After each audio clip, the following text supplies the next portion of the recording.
Goeiemôre, my naam is Pastoor Pieter van Wyk.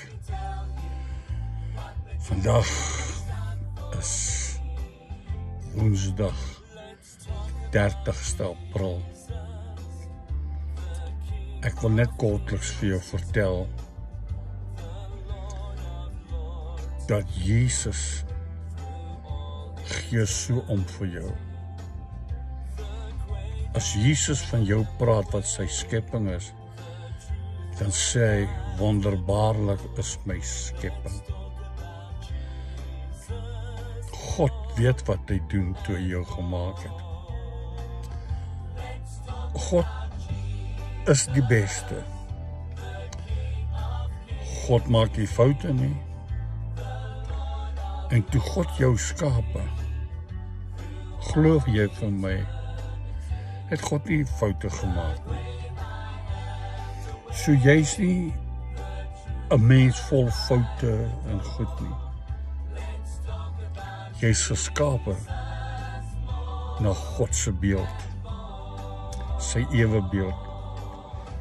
Jy's geskape na hom. Jy's sy beeld. Jy is God se skepingsliefde. Toe God jou gemaak het, het hy geweet wat hy doen. So moenie laat die vyand vir jou sê, jy's 'n mislukking, jy kan nooit oorwinning behaal nie, jy gaan dit nie doen nie, jy kan dit nie doen nie. God sê, as jy kan jy.